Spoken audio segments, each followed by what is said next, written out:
Hi guys, welcome to this week's movie news. So the big headlines we've got are that Jurassic World has been announced as a trilogy. We've got a big box office update with some exciting news and some just regular movie news that we'll be updating you on. So let's go to the first one. Let's do it!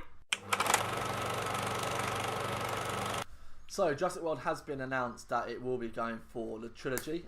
Steven Spielberg and director Colin Trevorrow have been announced to be the only people behind the trilogy and will have all the ideas of where it should go. So we're going to have a little discussion on how that's going to work, what we think should be in a trilogy, what they should miss out, and why we think it could be a potentially good idea / bad idea. So obviously one of the things to discuss first is Steven Spielberg's kind of big involvement with this new trilogy that they're going for with the director.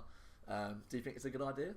I think it's a good idea on a whole. I think it's good for fans because I think having Spielberg behind it's going to generate quite a lot of good press.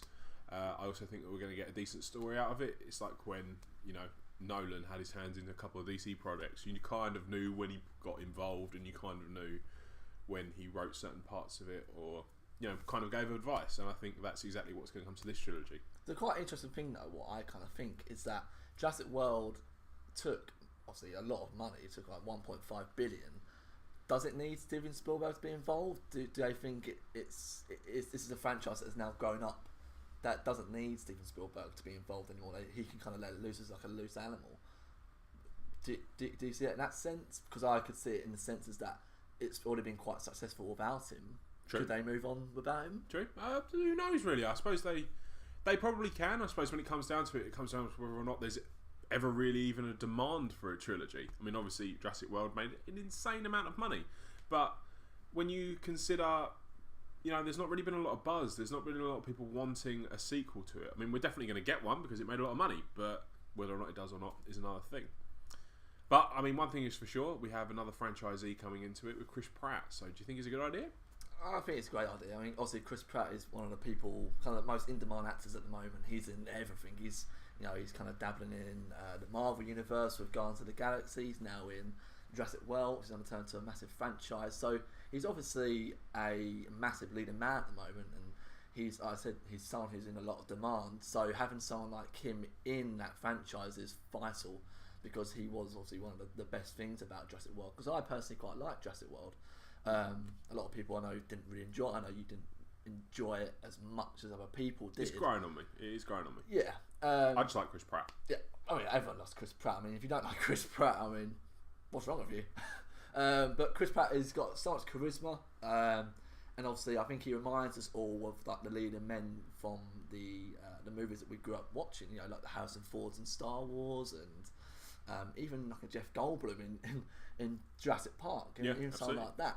And again with Harrison Ford and Indiana Jones. So I think he's got that star power and charisma that can help kind of take this Jurassic World franchise even further. So I think it's vital they keep him in the spearhead of the story and the films.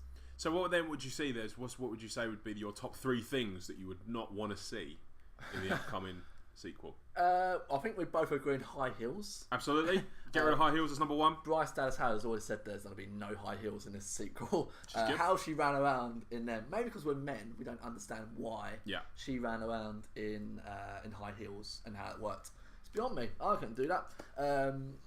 I think we both said bird cages. Bird cages, yep.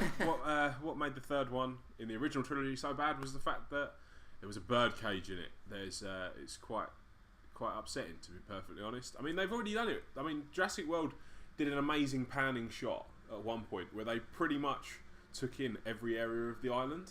So there's no real massive surprises, unless they're going to go underground.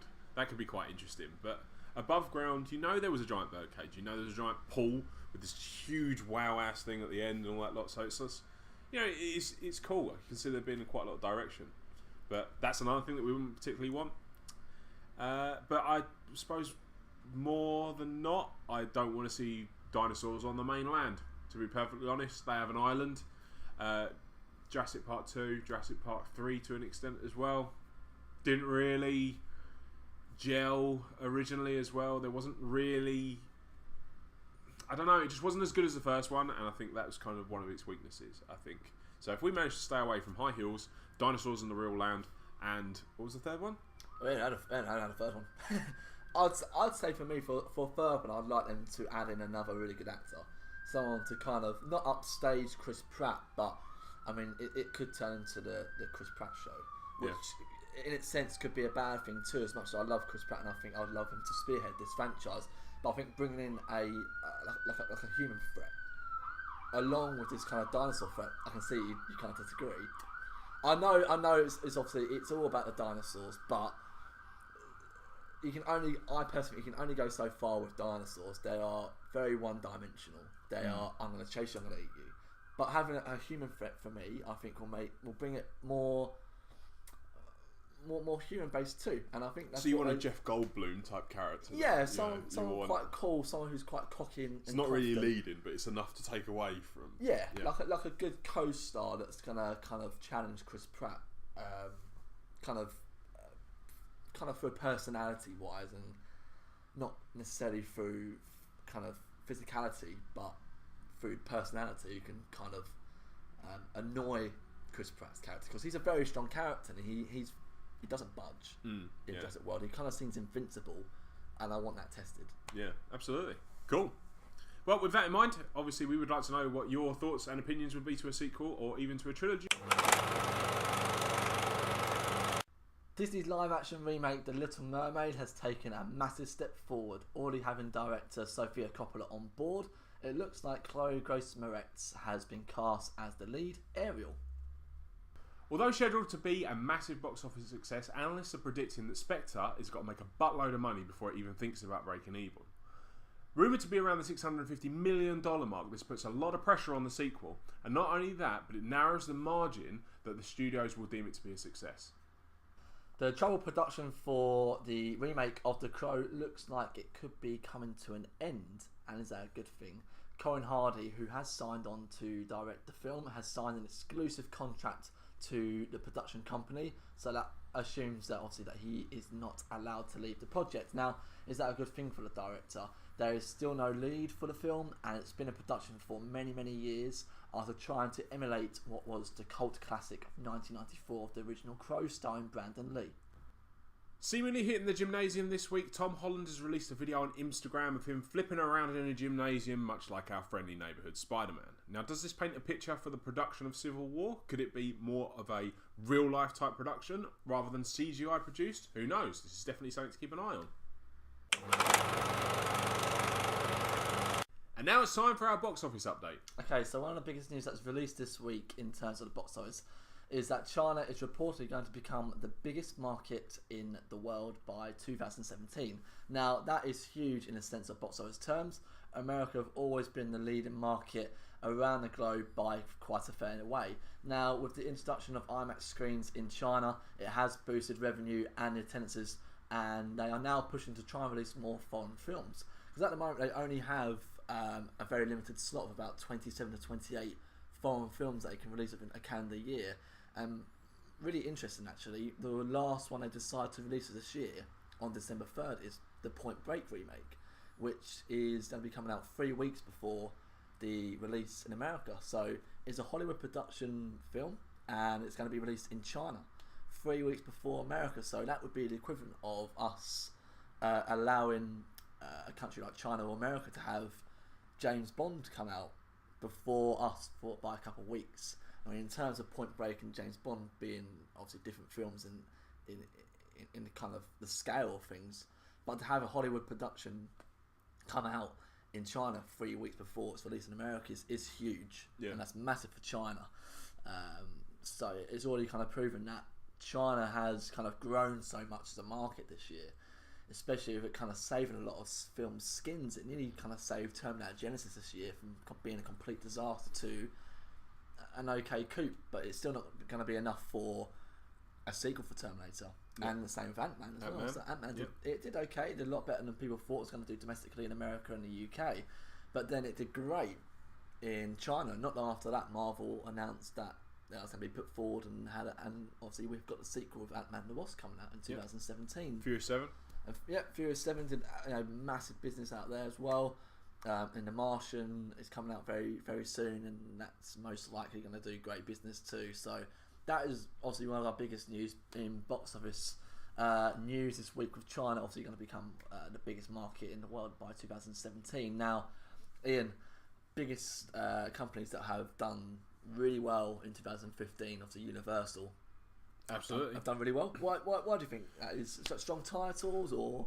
I just think they've just had a really lucky year. I mean, before this, Universal are one of those players that they always seem to earn a lot of money anyway. You know, they just have it. But with, like we were just saying, Furious 7, Jurassic World, Minions, 50 Shades of Grey at the beginning of the year, it was always going to earn some cash. So, obviously, to every winner, though, you must have a loser, and that comes in the shape of Warner Bros. This year. Yeah, Warner Bros. Yeah, normally Warner Bros. Are a really big, very big company. They've always had massive hits. They're obviously behind like the DC movies, so they've always had the Batman movies of Nolan, and Nolan movies as well. And obviously, we love Nolan, and he does make a lot of money. So a lot of the time, he's kind of saving their skin. This year, not the case, unfortunately, with films like Man from U.N.C.L.E., the new Pan movie, Jupiter Ascending.